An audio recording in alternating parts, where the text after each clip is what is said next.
Hey everybody, welcome back to the channel. Hope everyone at home had a great Thanksgiving. It's getting ready for the FCS playoffs here. We've got our bracket officially set as we've got some pretty exciting matchups ahead as we see who is going to be crowned the 2023 FCS football champion. We continue our string today of highlighting some pretty awesome FCS conferences as we take a look at the Pioneer Football League. Is a very interesting conference here because they are just football only with schools like all over the country. We've got schools here in California, New York, Florida, Minnesota. Like it really does kind of encompass the entire United States here. So there's kind of a lot of travel going on in this league. You know, we did just celebrate Thanksgiving, so I just want to give a big thank you to everyone who tunes into these videos and all of my subscribers, both current and future. I just really appreciate you guys. These videos are a lot of fun to put together, and I'm really happy to see some of the engagement that we've been getting on these because they're a blast. I really enjoy doing these, and I love highlighting these schools and these conferences and these logos. I just am truly, sincerely appreciative and grateful for all of you guys watching this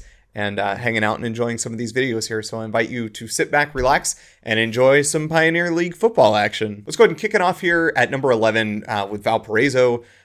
Commonly just referred to as Valpo, shortened up.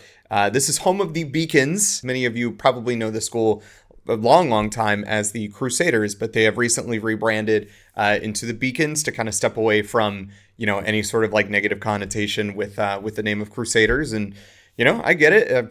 Whatever. I'm cool with Beacons. I'm here for it. I'm down. But I just feel that this logo that we're looking at here and some of the logos that they've kind of been using since that rebrand in 2019 just feel a little misguided. There's not really a clear direction on what Valpo wants to do with their logo and where they want to take it. When we're talking about the colors of this logo, brown and yellow can work, and there are some schools that definitely works pretty well for. But with Valpo here, it just has not really fully hit the mark with me ever, even when they were the Crusaders. We do see some pretty cool old logos. You know, I hope that in the future, Valpo can kind of steer this in just a better direction, because what we're looking at now is not totally interesting. And there's a lot of pretty cool directions that they can take this. But for right now, it's just not quite nearly as strong as some of these other logos that we're gonna talk about here, which leads us into number 10, the Red Foxes of Marist. This fox feels pretty sly and mischievous, and you know he's got personality, and I like that. But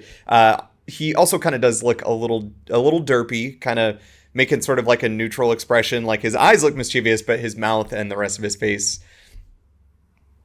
is kind of whatever. Not very tough, especially considering some of these other logos that we're going to be looking at, which is another good segue here. Let's go to number 9. This is Davidson, home of the Wildcats, which right away you can see a big difference from you know what we just saw with Marist to Davidson here. It looks a lot tougher, a lot more aggressive, a lot more intimidating. Recent rebrand, a lot of you might be more familiar with this logo here. The Steph Curry days, this might just look a lot more familiar. This was the longtime logo for Davidson College here. Maybe they could have used this current version as like an alternate sort of branding, but to use it as the primary, you know, full replacement for what we had previously, I think it really is a step backwards here. One of the things that I really liked about that old logo was that red diamond in the background, because it really kind of made the Wildcat pop out and added like a really great splash of color there. That red looks really nice. As a geography geek, I don't know if this was super intentional, but I always liked this bonus here because the North Carolina highway shields are that diamond design, which is the exact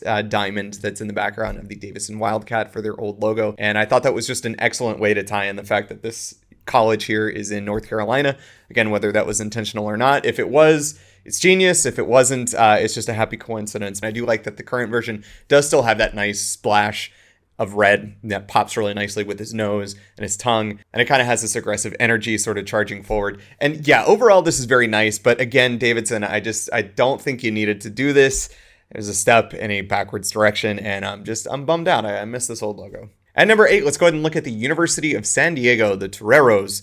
This is actually Spanish for bullfighters, which is why we can see in some of these like alternate or even like some older logos, we can actually see a bullfighter. Kind of ties everything together and shows us a mascot or a logo that's more reflective of the namesake. I do think that when they use this logo or show it in an alternate or a throwback fashion, it does kind of just add too much busyness. It just feels a little cluttered. And some of these are really text heavy too. So I like that the primary mark is just an SD. And I also appreciate that that SD kind of has like a flowy sort of like waviness to it. I could kind of see a call towards like ocean waves, especially going with the coloring in there of having a lot of like blue with a tiny little bit of black and white. It kind of looks a little oceany. And so overall, this works for me. I just, again, I'd like to see a little bit more of a Torero kind of thrown in there for fun. At number 7, we've got Presbyterian College, home of the Blue Hose.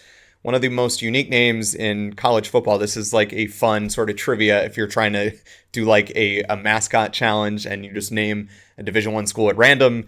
Presbyterian College is going to stump a lot of people. Not a lot of people know that this is home to the Blue Hose, which is kind of a reference to sort of the Scottish heritage of the school and most of its students. So we can see a little bit of that with some old logos, including the Scottish gentleman over here, looking very stately and official. This has a very vintage, classic collegiate look to it with that PC.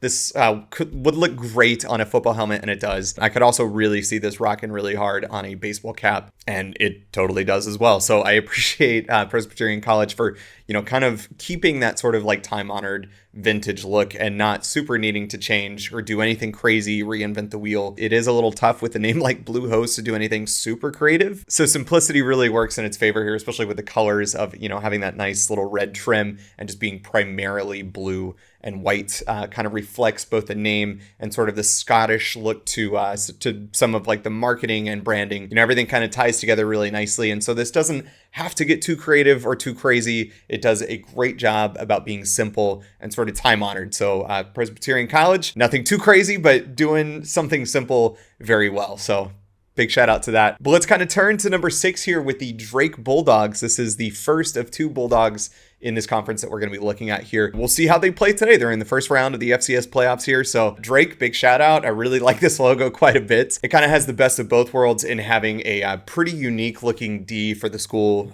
with Drake University and then the actual Bulldog, the mascot in the background. It doesn't truly feel like those two elements are fighting for space with that D and the Bulldog. Putting the D in the foreground is kind of a nice choice because it's showing like, okay, this is the name of the school first and then the mascot second, kind of in the background in a really cool, like running sort of charging position. The only downside to doing something like this is if you look at this logo from far away when it's really small, it's really hard to kind of tell what you're looking at. This looks best when it's bigger and it's kind of more on your face. So you can see the best of both worlds again with the D and the Bulldog. I really love the face that the Bulldog is making and the attitude that he has. We've seen too many Bulldogs that are just kind of taking themselves too seriously, and I'm foreshadowing myself a little bit, but let's just focus for a moment on this logo here.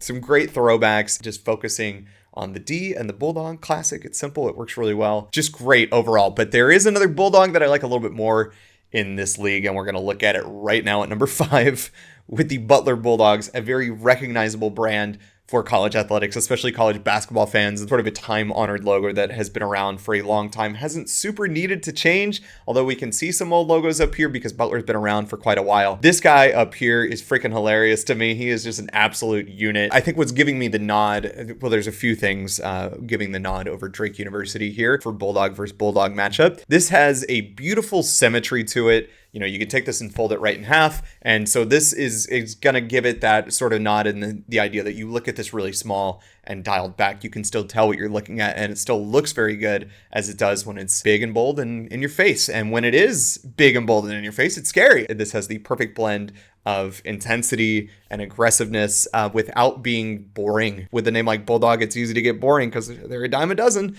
But this one works. This is great. Butler Bulldogs, iconic logo. Let's turn our attention now as we get into the top 4 with what I feel is one of the most interesting universities in this conference here. This is the Stetson Hatters. For those that may not be aware, a Stetson is a hat. It's a type of hat, but it is also a specific brand of hat. Stetson has its own unique logos here. It's a beautiful kind of time-honored historic hat and historic hat company. So tying that back to Stetson University, this gets its name from this guy, John B. Stetson. He was a massive donor to the university, which at the time was called DeLand University. Just a very giving, philanthropic man who happened to own an impressive hat company. So after a while, DeLand University kind of honored him in the highest way that you can by renaming their university in his likeness and then also changing the name of their athletics to what he did best, which was making hats. He was a hatter. So we can see that obviously in some of their older logos that they've used here. The hat was on full display, like very much front and center. They wanted to make sure that they were emphasizing that hat, and they absolutely have throughout their history. This current version, I think, is the most creative use of that, because you can kind of see that,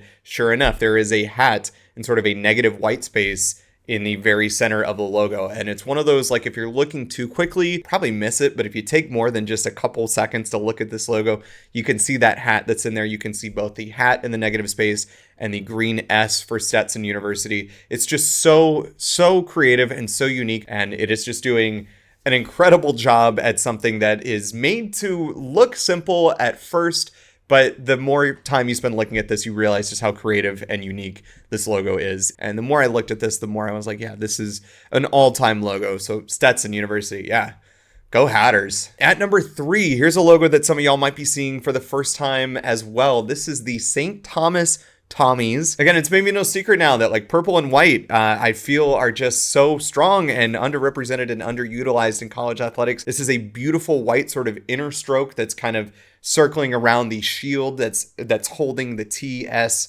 for St. Thomas. And I think overall this just so beautiful. That shield logo is awesome. I have no complaints about this overall. This is a very welcome addition to both this conference and NCAA Division I as a whole, because up until just a couple years ago, this team was playing all the way down in NCAA Division III, where they were very successful there, and they are just continuing to show incredible success already in that jump up to FCS. A lot of that can be attributed to their current coach, Glenn Caruso, who, after taking over in 2008 when the school was still Division III, turned it from a good storied program into just an absolute beast, a powerhouse at the Division III level, and then now at the FCS level. St. Thomas University at number 3, go Tommies. Love this logo. At number 2, we've got another logo that is probably going to be very familiar and welcome to college basketball fans. We've got the Dayton Flyers, an all-time logo. This has been one of my favorites for a very long time, and the longer I look at it, the more I'm just sort of cemented to the idea that this is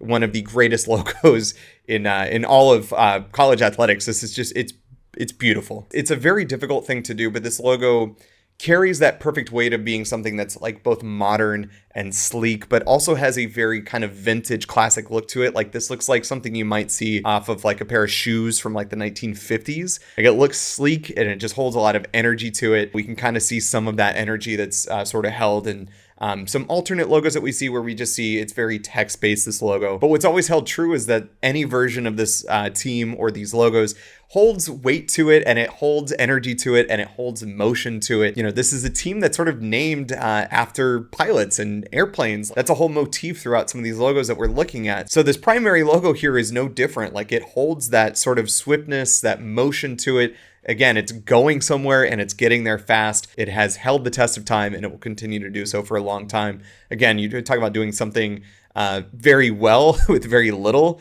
The Dayton Flyers kind of nails that right on the head. This is a all-time classic logo, one of my favorites. But let's go ahead and take a look now at my number 1 choice, my favorite logo in the Pioneer League. One of the most aggressive logos that I've ever seen. It's the Morehead State Eagles. So much energy, so much aggression to it. With a beautiful, bold use of colors like the blue and the white and the yellow. My God, the yellow for his beak. Woo, man, this is like... This is one of the coolest logos that we've ever talked about on this channel. I really feel like this beak is sort of coming out at me. Like I'm looking at this thing face first, head on, and I'm shaking, man. This is like, it's a scary logo. This eagle has historically carried this aggression for quite a while. We can look at some of the logos that they've used historically, and like, yeah, that eagle has always just kind of been popping out of some of the text for Morehead State.